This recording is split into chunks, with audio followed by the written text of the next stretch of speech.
Në bashki, cila ishte arsyeja?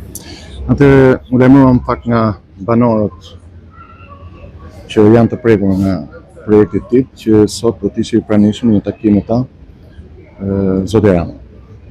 Në fakt me statusin e deputetit, bashkë me kolegun tim zoti Ndoja, bëm një kërkesë që të ishim dhe ne të pranishëm në këtë takim, si deputet, po pse jo dhe si bashkëqytetar të Durrësit. Nuk u pranua kërkesa jonë për të qenë të pranishëm në takim, u refuzua nga profesorës të Gardës.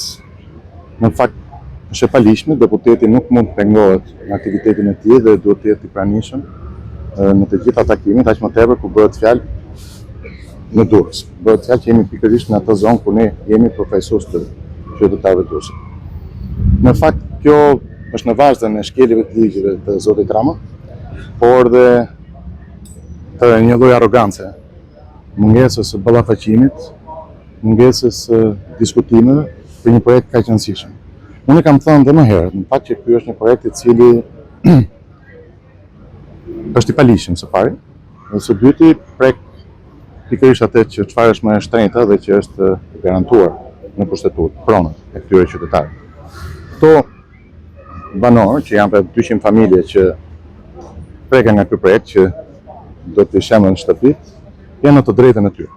Sepse ligji në fakt thotë qartë që kërkush nuk mund të preki pronën, edhe kur është për interes publik, pas zbatuara rregullat dhe ligjet. Në këtë rast, e gjithë procedura është nisur gabim, sepse ligji që vetë zoti Rama ka miratuar për trashëgiminë kulturore dhe bëhet fjalë që jemi tek zona A, e zona më e vjetër e qytetit të Durrësit, thotë qartë që nuk mund bëhet prekje pa u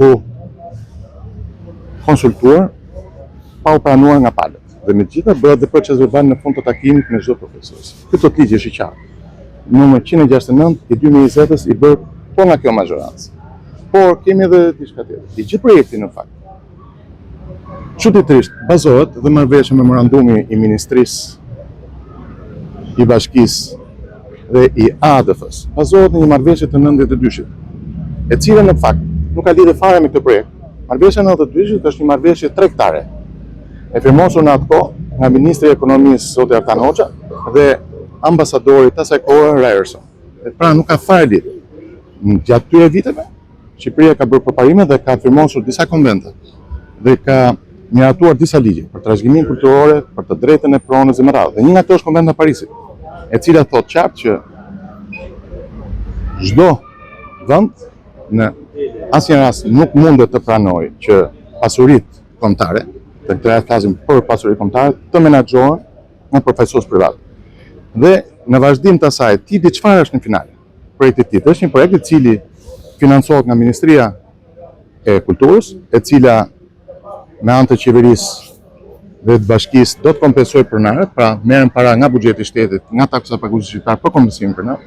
Pastaj që kuptohet që s'është i plot, sepse ju e dini shumë mirë që vetë referencat ligjore të cilat kjo qeveri ka përcaktuar për këtë zonë është 1400 euro metër, kurse këto banorë po shpensohen me 750-760 euro metër, ndoshta jam i saktë. Pra, që në këtë moment është shkelje. Dhe vazhdojmë më tej. Por me çdo drejtë kjo qeveri merr këto projekte pasi investohet nga bashkia, ministria, merren pronat e shqiptarëve dhe pastaj i lehet për të menaxhuar një organizatë tjetër që quhet BID. Pra, nëse flasim për donacion, atëherë donacioni i jepet dhe menaxhon bashkia. Ose në rastin më të keq, për menaxhimin duhet shpallet konkurs, sepse asnjë pronë publike nuk mund të jepet. Sepse ne jemi një vend i cili kemi firmosur marrëveshjen e stabilizim asociimit, e cila thotë shumë qartë, asnjë pronë publike nuk mund të jepet në menaxhim pa pasur konkurrim. Kurse pikërisht në marrëveshjen që këto kanë bërë, thotë qartë që do të iniciojë vetë bashkia, vetë ministria, vetë ADF krijimin një organizate tjetër, e cila do ta menaxhojë dhe do të marrë fitime. Po pyetja është shumë e thjeshtë. Nëse ishte donacion, dhe ne nuk e dimë sa është vlera donacionit, sepse thuhet nga 0 deri në 6 milion, po mund të jetë dhe 300.000. Me fjalë që këtu fillon se nuk mund të ketë një projekt nëse nuk dihet një vlerë e saktë, se po flasim për pasuri kombëtare dhe për paratë shqiptarëve. Po si mundet të arrijë një qeveri të bëjë një vjedhje, se kjo është vjedhje. Dhe në këtë moment pastaj e merr bidi dhe fiton para. Para të kujt po merr? Ju e quajtët vjedhje. Pa diskutim. Apo Vjedhje mendon të Partia pronës, Demokratike një hap tjetër për ta dërguar këtë çështje mbase në SPAK siç janë dërguar dhe çështje të tjera? pa diskutim. Kjo çështje pa diskutim që do dërgohet, do të ndiqet përsëri nga Partia Demokratike. Kemi për detyrë në fakt që të mbrojmë deri në moment të fundit të pronë, të pasuri, të jo vetëm dursit, të tyre qytetarëve, por në gjithë edhe tash është aset kombëtar. Bëhet fjalë për një zonë e cila është zona, do të thoja, më e vjetër, zona me pasuri arkeologji, me pasuri të mëdha për këtë vend. Dhe aq më tepër i jepet dikujt të cila akoma nuk e dim, por ama është projektuar. Dhe çfarë ndodh? Ndodh që pas kësaj bidi mundet që të krijojë, të iniciojë ide të reja për zhvillim të zonës. Pra pasi largohen me dhunë qytetarët, bidi do ta menaxhojë dhe mund të iniciojë. Pra është i tërë procesi, bashkia që ta dini, jo vetëm do të sigurojë zyra pa para, pa shpërblim bidit, por do të paguajë 50.000 euro në vit. Pra nuk kuptoj ku është divirdia, ku është mirësia që i jepet qytetit, thjesht sepse do të bëni disa lyre? Pa hyrë pastaj në abuzimet që po prishen prona me pata drejtë të vjetra dhe po lejohen ndërtime pa leje pikërisht në atë zonë. Dhe këtu përgjegjësia është e zotit Rama, po dhe kryetarës bashkisë, zonja Sako, e cila është sot në fakt përfaqësuesja e gjithë Durrësit. Nuk mund t'i ndajë ca të nënës dhe ca të njerëz. Dhe duhet i dali për zot qytetarëve të saj se për këtë paguhet pikërisht nga taksa paguese qytetarë. Se pronarët e vërtetë të këtij vendi nuk janë as Rama, as zonja Sako. Janë pikërisht të banorë, janë shqiptarët që kanë trashëguar të pronë vite dhe do ta trashëgojnë në të ardhmen. Faleminderit. Faleminderit.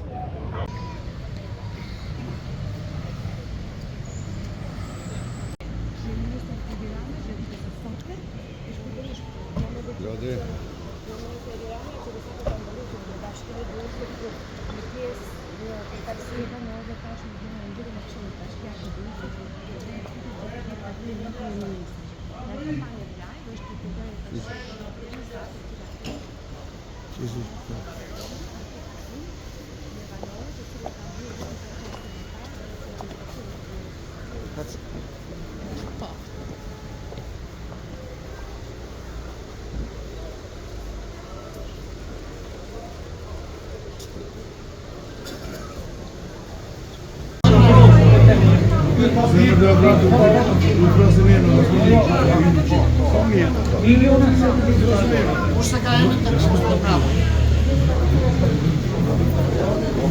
Shtriti për trupin, universitetet. Kush vjen?